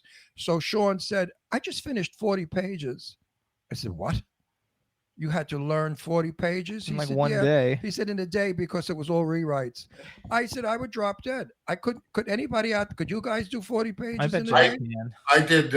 We didn't talk about it, but I was in Belgrade, Serbia, shooting a movie last November, and November. And I had a 15-page two-hander, mostly me, scene in the back of an SUV. Oh, that's a lot of work. And you know what else too, Ron? Which is different today, guys, just technically speaking. Back in the old days, when you're running film and you have 1,000-foot mags in the camera, that's expensive. All right. So you rehearsed the scene. Yeah, thank you. Hello. Yeah, great. You actually remember, guys? We would rehearse. I remember rehearsal. Not anymore. We'd have a director's rehearsal on Dynasty Yes. and anything else before we got into the digital age with the John. director. Then the DP would walk in and he'd look at the scene. Then we'd have a camera rehearsal. Yes. Remember? I Now it's remember. like, Wait, how okay. about? Wait, you forgot table readings. Yeah, well, we didn't do table reads, did we, guys? No, we did not. No, we Well, didn't. We Mine didn't. We didn't have time. We didn't have time to. So I go today, back. it's like they punch you in and they go, "Okay, let's roll," and they start rolling. Yeah, that's it. I go back further than you guys. I started in 1959, and back in 1959, you had an audition, number one, number two, a table reading, number three, a rehearsal, and all the other rehearsals. You're talking about lighting. You had to be lit right. You stood there for an hour. I didn't have an understudy. I was a nobody. So I had to stand there like a moron for hours while they lit me. And then you had a sound check, and then they had oh my God. You shot 3 lines and it took a whole day. Now he did a movie and they didn't even tell him where to go. Oh, that's the best. No, I love it. No, Let me wait, tell you wait. my most terrifying experience acting in the last couple of decades. About 5 years ago, I did a pilot called Salvation, and we shot in T.D. Jakes Church down in Dallas, 8,000 seat church. And I was playing a televangelist, and I had a 3-page monologue. Woo! And we went up there in front of almost 3,000 people. I went up there and we had no rehearsal because the director did not want them to hear anything until we were shooting, because they were encouraged to hoot and holler and clap and it was like a like a real televangelist kind of thing. And I almost threw up right before shooting. It was 3 pages with a gigantic audience. We had 12 cameras, including the cameras that the church uses. Oh my God, Jack! And it was just like go, and it was out of the blue, and it was absolutely terrifying. And then at the end, But you did it. But you clapping and cheering and shouting. I was like, oh, this is a very dangerous business. You could really lose yourself in this business. Well, I'm on this. I think I can walk on water. And it's, Well, it's Listen, I was retired for a while. Jimmy kept saying, you got to do film. You got to do film. You're a good actor. I listened to them. I figured, okay, I'll do a good actor. So I have my first movie that it's a horror movie. And I said to the director, so where's the camera? He said, up in the corner. I said, what do you mean up in the corner? He said, up there. See that little thing? That's a camera. I said, what do you mean that's a camera? That's like a security camera. He said, no. He said, that's our camera. I said, okay, where are my marks? He said, we don't have marks. I said, oh, we don't have marks. So what do I do? Just walk around playing with myself? He said, no. He said, you go over to the window, you pull the curtain back, then you look, and then you go and open the door and you deliver your first line. I said, well, what about lighting? What's my key light? What's that? I said, okay, what are we doing here? This is like a home movie. Anyway, the film looks like a home movie, and it's a piece of crap. And it's because these guys today have lost their professional. You guys know. I don't have to tell you what they do. They don't do too many of those shitty ones like we do. Oh, but I mean, this was a it was a nightmare for me. I really felt like lost in space. I said, this is not professional. I don't even know what. And the director, I said, what do you want me to do? He said, let's see what you can do. I said, what do you mean, let's see what we can do? What do you want? You want me to be real Brooklyn heavy where nobody understands me? Like, hey, you guys over there, don't do this to me. You know what I'm saying? Or do you want me half of Brooklyn? Anyway. So anyway, we have to go back because Hollywood. we're running out of time. So here's what I want to do. more time with these guys. They're going to come back. So listen up, you guys. First of all, it's super important. We want to sell out 4 shows here. So if you're in Los Angeles, you want to go April 15th, 16th, 17th, and 18th, 2 different venues: Los Angeles Marriott Burbank Airport Hotel or the Roosevelt Hotel Theater, which is absolutely gorgeous. Wait, how much is it? It's called Cocktails with the Carringtons. You go to cocktailswiththecarringtons.com to get tickets, and probably they have different ticket prices depending on what you do. So go to cocktailswiththecarringtons.com. You're not high-end price tickets. Your price reasonable, right? They don't know. JJ, you handle that. Yeah, I mean, our venue we only have 90 seats at the Hotel Roosevelt. So the opening price, I think, is around $100, but it's a small room. It's not right. And I think it's the same at the Marriott, correct, guys? Yeah. Okay. You guys, it is so worth it. You're gonna love the show. You're gonna enjoy it. Follow John James _JJ on Instagram and the Jack Coleman. What we're not saying about the show is they do a Q&A. Oh yeah, you guys, they do a Q&A at the end. Afterwards, you can have a picture taken with them. So for $100, you get a Q&A, you get a picture, and you get a wonderful show. I think it's a deal. It's a great deal. Thank you. Great deal. I think it's a good ticket. So everybody go get it. We want to thank you guys for coming on the show. Thanks for reaching out, John. And you're coming back. We'll have you back anytime you have anything Thanks, to come up. guys. We loved it. You guys are great. If you don't come back, Thank you. I'm going to tell everybody your show shits. It stinks. I will destroy every one of your careers and Yeah, your right. show if you don't come back. You listen. I will hunt you down. I would love to. You guys are coming back because you know what? I really love you three. You guys in You're the, a in the fun, chat fun room gang. love you guys too. You guys, thank you so much. Best of luck Oh, with hey, the thanks show. for all those people in the Thank chat you. rooms and all those Thank the you. comments. It's Bye, everybody. Thank you. Thank All you. right, you guys. Thank Bye-bye. Thank you for All right, take care, guys. Thank you for Bye-bye. a good show, boys. What a great show, you Thank guys. you. Thank you for a You good guys show. definitely want to go see it. These guys are terrific. It's a lot of fun. I really enjoy them, and I know you're going to enjoy them also. They really are fun.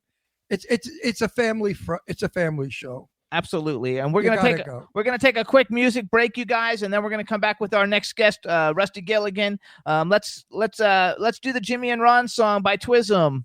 You guys, this is the song written for us by Twism White Piece with the video with Ron and I on a red carpet. It's a lot of fun. It's a quick song, and then we're gonna come back with our next guest. Take it away, Roxy.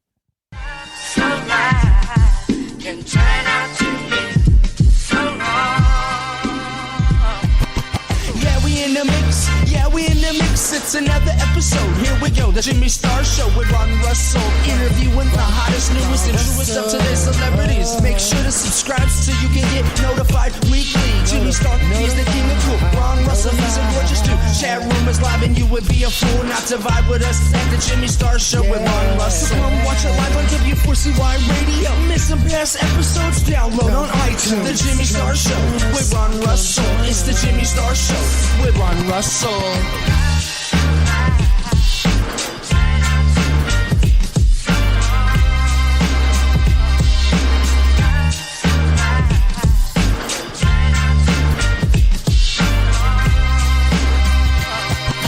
Truly one heck of a way to go and spend some time. Jimmy voted top 5 on the list of radio hosts at this present time. Top in the top 100 on the iHeart charts. Making news on the Apple News. Dropping podcasts out on iTunes. You can even go and listen out on Audio Bloom. So come about your gloom, you'll be glad that you do. Start whistling a tune when you spend the afternoon with the Jimmy and Ron. As soon as they come on, you will know by the song. It's called the Jimmy and Ron song. The Jimmy Star Show with Ron Russell. Hey yo, you can never go wrong.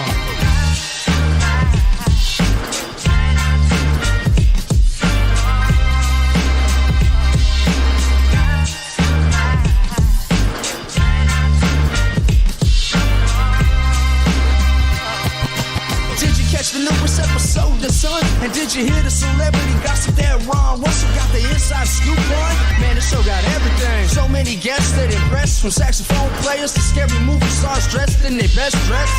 Red carpet rollouts, Jimmy Star brand on the chest. So take the pic, quick flash a grin, make the camera click again. And if you missed anything and need to go and catch up, hit the website JimmyStarWorld.com and go and get your read up. Man, you're listening to the Jimmy Star Show with Ron Russell. You dig?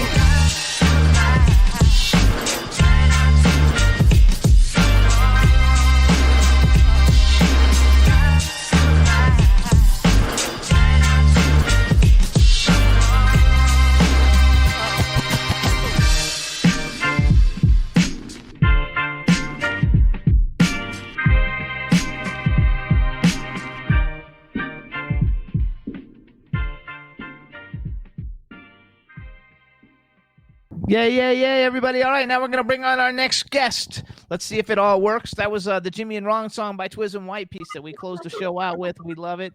Hey, Rusty, what's up? How you doing? How you doing, my friends? It's an honor to be here. Oh, there we go. Rusty Gilligan. Oh, look at you. Woohoo. All right, so it's great to have you. Nice to see you. Now that I've got you on, I'm going to do a formal introduction. So now, everybody, we want to welcome to the Jimmy Star Show with Ron Russell. Super talent, Rusty Gilligan. Welcome to the show. Welcome to the show. Oh, Roxy says we have a little feedback. Where is that coming from, Roxy? That's from his side, right? Because He needs to be Rusty lit. needs to turn down volume, it says. And Rusty, you need to get a brighter light. Oh. Hold on a second. I know what I'm going to do. Hold on. I know. Oh, yeah, if you wear a headset, I think that'll get rid of the feedback. I think that's probably what it is. This is a very old laptop, so I think that's it. 1 second. There you go. Yay. Everybody in the chat. And says we welcome. have dead air, which we do not do. So let's sing it along. Hey there. Whatever. What are you going to say? Rusty, I'm not going to sing. I'm just kidding. Like air traffic controller. Yeah, that's fine because then we can hear you. We can hear. And Rusty, can you do better lighting? You got a bigger, brighter light or no? No, now you that's have no it. light. That's it. That's Okay. it? The problem is you're getting me while I'm inside my messy studio. So That's good though. Oh, We can see now you it's there. better. Now it's good. Yeah, That's good like sit that. forward like that so we could see. There you go. That's good. Now I There know. we Now I know it's a beard, not a double chin. no, it's a double chin and maybe even a triple one trying to move in. It's undercover of camouflage here. You gotta like love it. All right, so Rusty, this is my cool, outrageous man about town co-host Ron Russell. Hey, How you Rusty. doing? I'm doing good. And who's You? the pooch? And who's the pooch? That's Astro. That's Astro, our little boy, our little 7-pound terror. That's awesome. Astro. And we have a chat room full of people, so say hi to everybody in the chat room. Hello, everybody. There you go. Make sure you send some questions or something, and we can interact. There's a lot of people in the chat room that actually know you. Actually, Well, I think I don't know him. Really? I don't know. I have not. I don't know you. Ron doesn't interview from a hole in the wall. Ron doesn't. Who are you? What do you do? Tell me all about yourself. Well, I started out being a child actor, and I moved into professional wrestling. I did some radio work, and then I wound up doing art for films. I worked on heavy metal, and then since then I've worked on everything from Marvel films to Doctor Who to Walking Dead. And now I do a lot of film artwork and artwork for comics and trading cards, and I do voice acting. So I pretty much run the gamut. People ask me, what do you do? And I said, I'm an entertainer. That's the way I look at it. I don't do one thing. I like to do them all. So hold on, I want to be an interesting guest. I'm gonna I'm gonna brag about it a little bit. First of all, you guys can follow Rusty. Is on Instagram and Twitter. His Instagram and Twitter is at Mac in Trouble, MACANDTRUBLE, which we're gonna find out what that is in a little bit. He's a former professional wrestler. He started on Broadway in New York. He moved to California as a kid to appear on Little House on the Prairie, Family Affair. I love that show, Family Affair. Policewoman, Peach Dragon, and the Magical World of Disney. Then he became a professional comic book and film artist since 1978. I don't know. Tell us what a film artist is. I do everything from wardrobe and prop art to costume shots to what I really do is what's called production art. So let's say you're doing a film. I might design a set. I might draw a pose for one of you. I might be doing costume art. A poster? No, a pose. Yeah, I'm asking him if he does posters. Yeah, for the recent Bigfoot movie that happened about a year and a half ago, I did the DVD cover, and it wound up being the poster for the film. I based it on Casablanca film poster, which I thought made it look really good. And then I also drew the wanted posters that were hung up inside of the film. Oh, cool. Yeah, so you for really things like, do everything. Yeah, production art is kind of an all-over topic. You do everything. I always tell people I'm a utility artist. A lot of artists don't like to say that because, they feel it drops them down or degrades them or they're getting a demotion somehow. Not me. If I'm the janitor, I'm the best damn janitor they ever hired. So I tell people that's what I do. I'm the utility guy, and whatever you throw my way, I do. I've done things like made license plates on the computer, made badges for films, printed posters. I've had to actually make artwork that people hang on their walls in the film. And sometimes you don't even get credit. Sometimes it's like, hey, listen, we'll just buy the art piece from you and we'll hang it on the wall, and then we'll send you a copy of the film and be like, okay, that's just the way it goes. I love it. Now, do you cook? You know what? I love to cook, but my son is a chef actually at a restaurant, and my wife is a baker. So so we're kind of like a hot household. There's always an oven going someplace. He's in Pennsylvania. Where are you in Pennsylvania? You know where Scranton is? Of course I do. We live in Pennsylvania. Well, we lived in Doylestown. I'm about 15 minutes from there. Okay. Yeah, we lived in Doylestown. Oh, okay. Right next to New Hope. Actually, there's an old joke about Pennsylvania. They'll be like, "Oh, you're in Pennsylvania? Where are you from?" And you say, "Do you know where Bluetown is?" Yeah, I know where that is. Okay, well, I don't live anywhere near there. Oh, okay. That would be a Pennsylvania joke. Yeah. I never said it was a good one. So I have a whole bunch of little notes written down. So then basically you've been the film artist on a lot of huge projects. The event, I wrote these things down, and I'm assuming you're the film artist. The Avengers, The Walking Dead, Captain America, The First Avenger, Spider-Man 2 and 3. You've done stuff for Marvel, DC, Image, Big Bang, and Dynamite Comics. And then I also wrote down Star Wars, Star Trek, DC Entertainment, Doctor Who, Night of the Living Dead, Vampirella. Those are all licenses. A lot of times you don't work on the Star Wars film, but they'll ask you, do you want to work on the trading card set? Do you want to work on the book? Like recently I'm working on a Vampirella trading card set. I'm also going to be working on a project coming up. I can't say which one, but I'm going to be working on a Star Wars project where I'll be doing some trading cards and possibly some of the art for the book.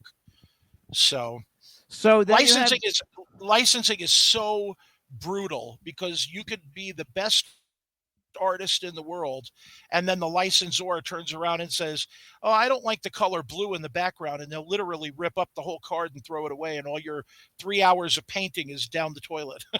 Trading cards are still a big deal, though, right? People do a lot with trading cards. Huge. Let me tell you something. This is already April. I have probably worked on 12 trading card sets since January 1st. Which is a lot. You mean the card? Huge. Years ago, we used to get them in the bubble gum. Yeah, me too. I started collecting right around 1970. So I remember getting them in packs. I collected in the 1940s.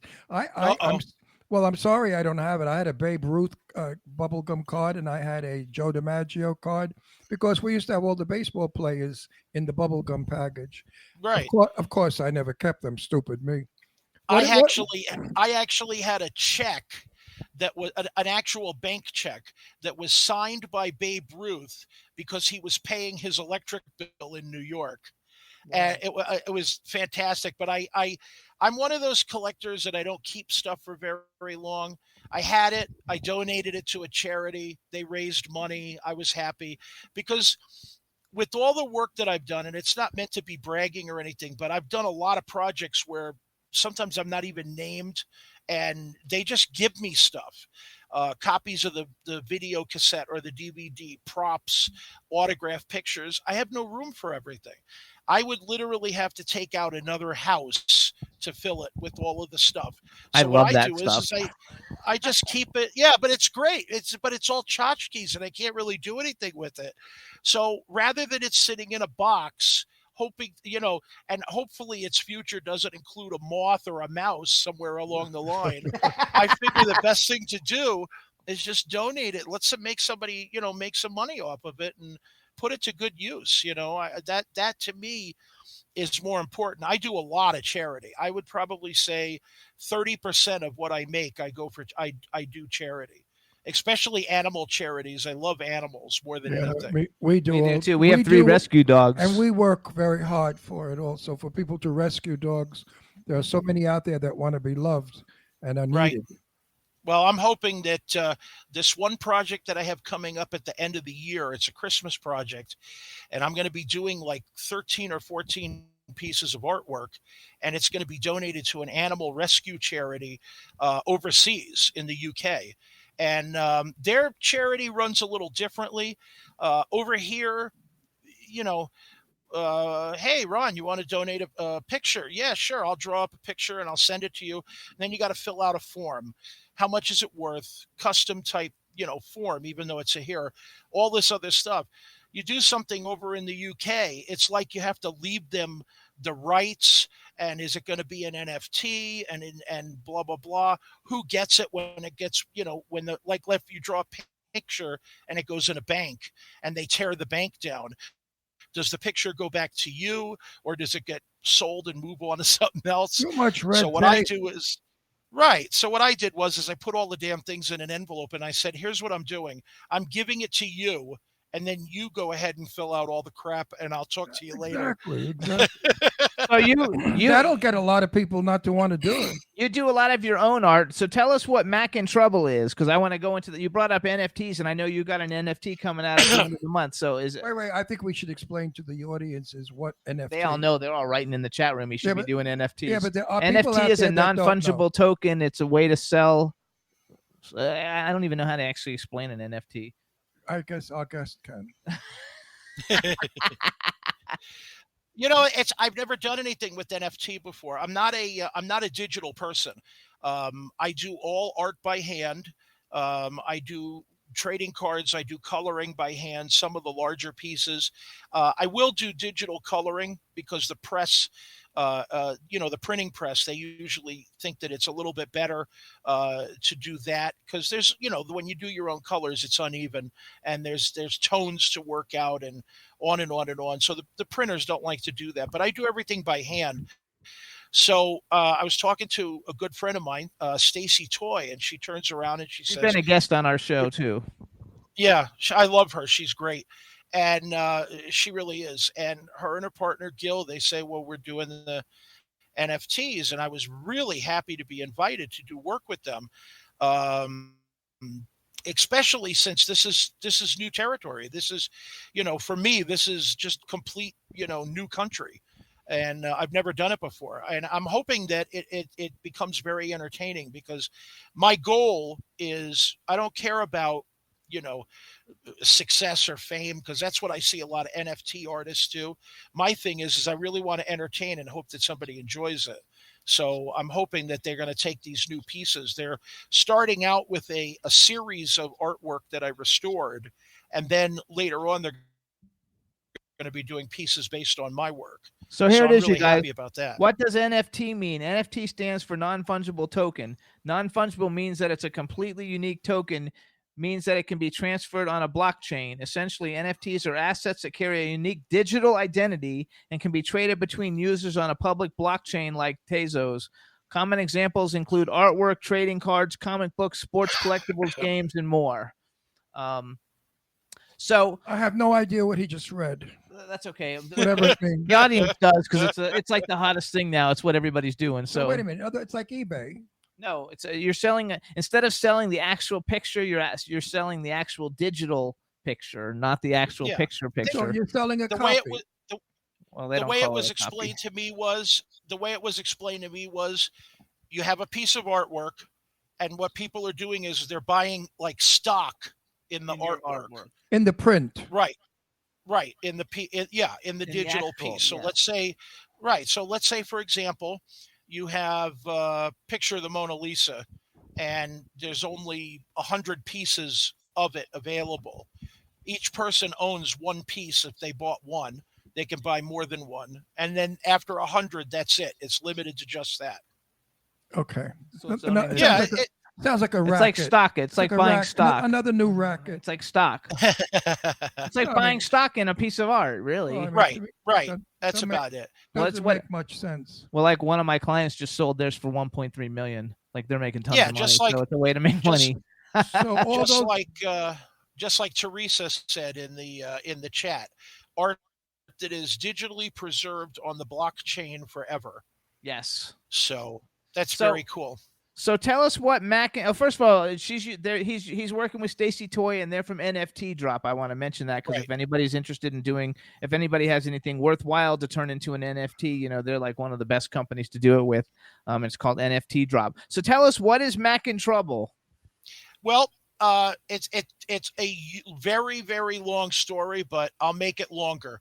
I had gotten injured. I had a back injury that stemmed from when I was wrestling. So I was literally in bed for a couple of years. My wife brings over this kitten, and I thought, well, kitten is, how kittens are. They run around and they flop around. And I thought, well, he's okay. He's got maybe a problem walking or something. And it turned into a problem where he wasn't able to walk very well. They call it cerebellar hyperplasia. And it doesn't translate like his commands from the brain to the legs. Got it. So I actually got out of bed and started taking care of this kitten. And then we like all pet owners do, hey, this is what the cat sounds like. This is what the dog sounds like. The dog just made a joke. Isn't that funny? Blah, blah, blah. So we're sitting around and I'm doing all this stuff. And I said, that would actually be kind of cute. I don't really care for adult and mature comic books. I think that the people don't deserve it. Like, people deserve something that's fun and approachable, and everyone from 6 to 60 can laugh. So I went ahead and I said, let's make a comedy thing about the cats. So about a year later, we bought another cat named Trouble.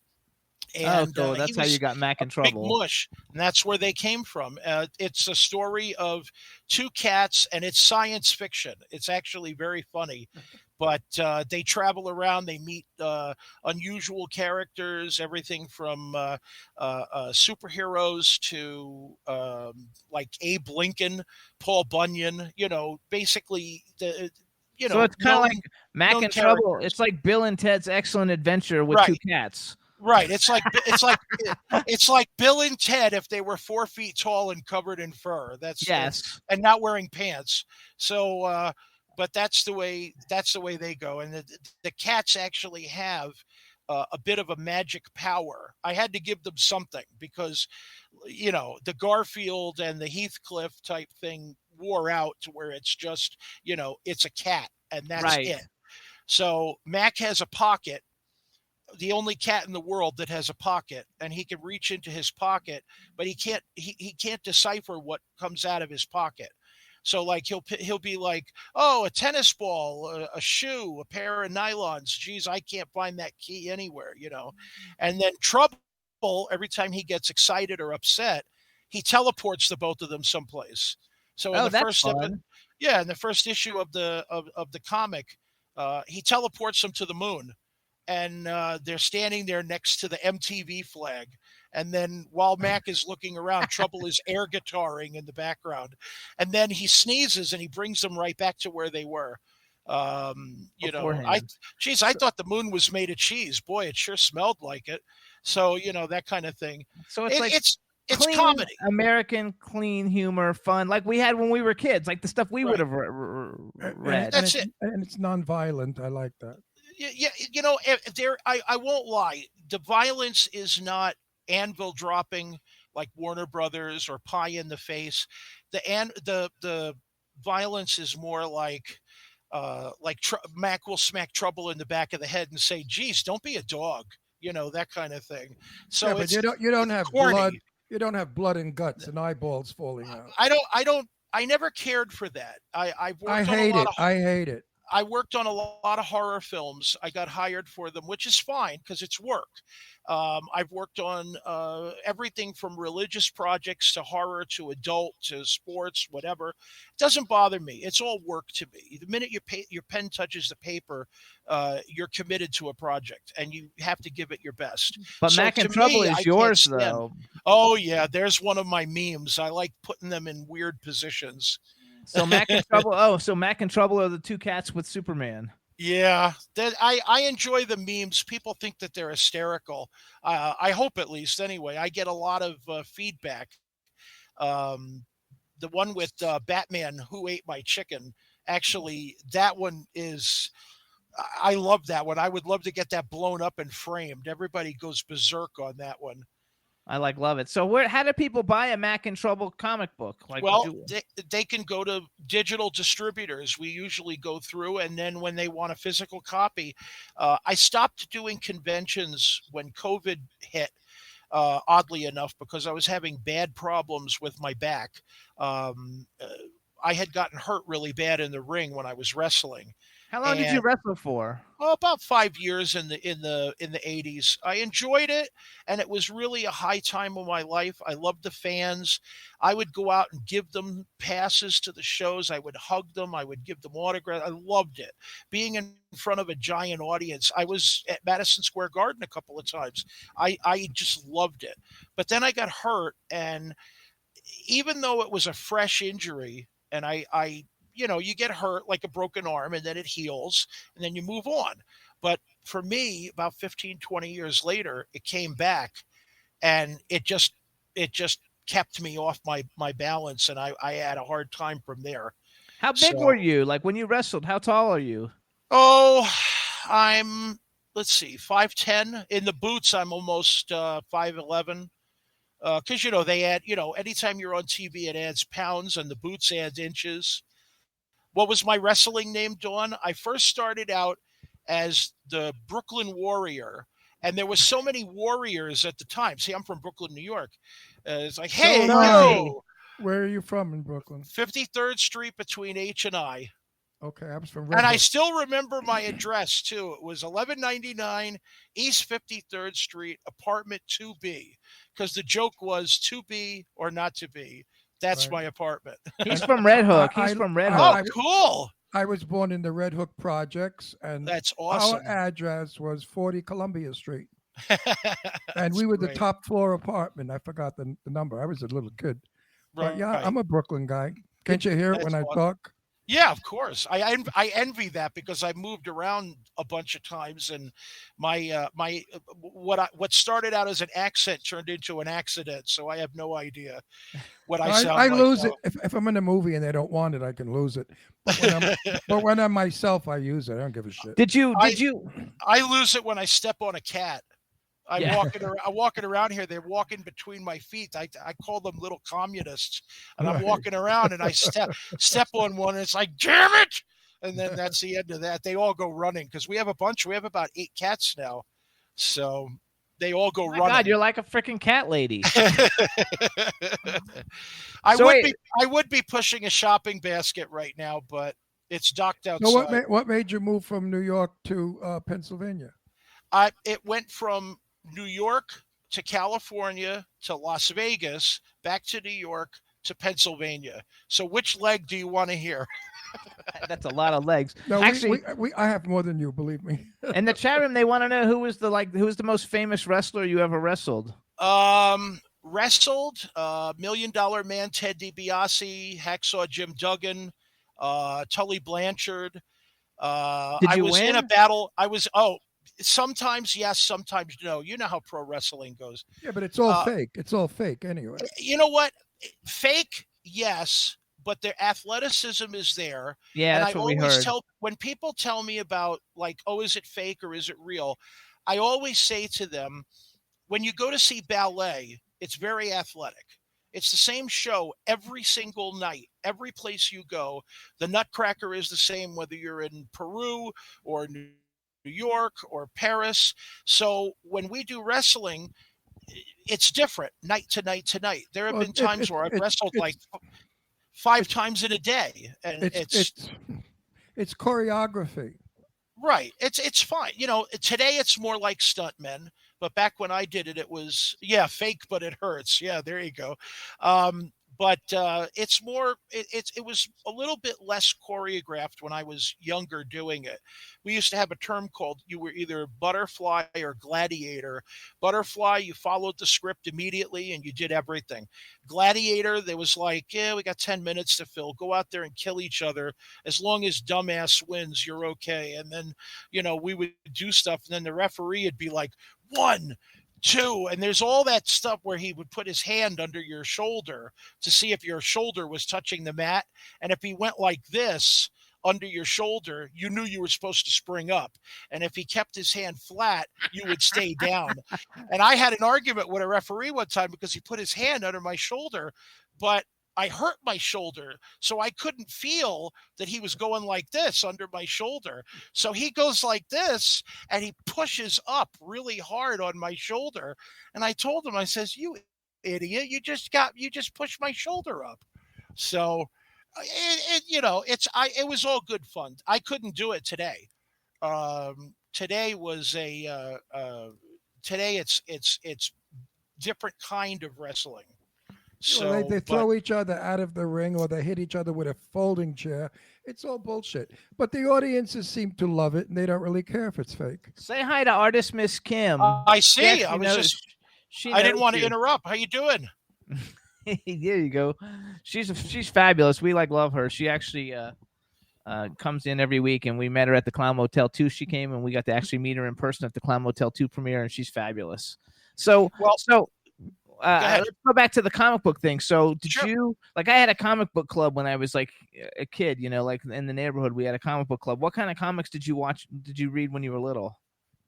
I loved Archie comics. I love Archie comics. I was also a very big newspaper strip reader, so I loved Peanuts, and Charles Schultz Peanuts, and I loved Dick all Tracy. of the. I watched Dick. I read every day, every Sunday. Dick Tracy was great. They had the color section. I loved Marvel comics in the 70s. Me too. It was literally, it was television to me. That was my time. Strong dialogue. Yeah, it was great. I actually would experiment and just buy any comic that they put out during that time. I just loved it. Yes, she liked Archie too. I loved my favorite one was Spider-Man because I identified with Peter Parker. He was the down and out teenager, and he wanted, he had powers, but he couldn't show anybody. And that was literally the story of me. Like, I loved that comic because I was an actor at that time, and kids would make fun of me when I went to school, and I was always thrown in the locker or knocked over, blah, blah, blah. And I was younger than everybody else. I got pushed ahead a couple of grades. So everybody that was 10, and then here I come along, I just turned 7, and I'm working on, a show, and they're like, they're making fun of me and everything. Tie-dye shirt? Yes. I love tie-dye and stuff like that. I've always been like that. When I wrestled, I wore a tie-dye outfit when I first started. And then later on, I changed into a wrestling singlet with a shirt underneath that was pink and black. And they used to call me the Pink and Black Attack. That was how they came up. And to answer what somebody asked before about wrestling name, I started out as the Brooklyn Warrior, and there were so many different warriors, the Ultimate Warrior, the Dingo Warrior, on and on and on, that they changed my name to Wild Card, which I thought was really cool. And the band AC/DC actually did the song that I came out to the ring to. I love that. So that's so much fun. It was a lot of fun. So you guys, this is Rusty Gilligan, you guys. He's Mac in Trouble on Instagram and Twitter. Follow me back on Twitter. I followed you on Twitter, so you got to follow me back. Cool. I will. Check out his comics. Check out. So, like, do you have a website that they can go to, or where's the best place to go to see what you do? I had a website. I had too hard of a time keeping it up. I do what's called your Facebook page. Right. My Facebook is the best. I do what's called job stacking. Any job that comes along, if I've got the slot for it, I take it. I just love to work. So I stack up jobs all the time. So I had no trouble. I had so much trouble doing a website. So I treat Facebook as my website. If they go to rustygilligan.com, it takes you right to my Facebook page, or you can find me on Facebook, and I chat with everybody and anybody that comes up and says hi or take a look at my art. Can you help me with something? I just answer them. I don't. A lot of artists these days are always looking for an opportunity. I like the opportunity of talking to people. I had a ball when I did conventions. I would do magic tricks at the table. I would sign things for free. I would joke around. There's so many pictures out there of fans pretending to beat me up, or I'm biting them like it's a horror thing, or we're hamming it up, on and on and on. My favorite story. I was at a show. Hang on, because we got like 40 seconds left. Well, then here you go. I was at a place in Rhode Island. It was a giant show. A guy walks up in a dress, and I thought it was the funniest thing. He came up in a dress. It was a costume, and I put on the extra skirt that he had in his bag, and we sat and posed like models for about 5 minutes for a whole crowd of people in front of my table. It was the most hysterical thing. You gotta love it. So everybody follow Mac in Trouble on Instagram and Twitter. His NFTs are coming out at the end of April, and I'll let you guys know when they do. We want to thank you for coming on and sharing all about your career. My pleasure. And we'll see you soon. Thanks, everybody. We want to thank Thank you everybody who very tuned much. in. Bye, everybody. God bless you. Thanks. Bye-bye, everybody. Rescue a pet. Yes, rescue a pet. All right, Rusty, Yes. thanks. Bye, Bye-bye. Rusty. Bye-bye. Bye-bye. Sunlight can turn out to be so wrong. Yeah, we in the mix. Yeah, we in the mix. It's another episode. Here we go. The Jimmy Star Show with Ron Russell. Interviewing the hottest, newest, and truest of today's celebrities. Make sure to subscribe so you can get notified weekly. Jimmy Star, he's the king of cool. Ron Russell, he's a gorgeous dude. Chat room is live and you would be a fool not to vibe with us at the Jimmy Star Show with Ron Russell. So come watch it live on W4CY Radio. Miss some past episodes? Download on iTunes. The Jimmy Star Show with Ron Russell. It's the Jimmy Star Show with Ron Russell.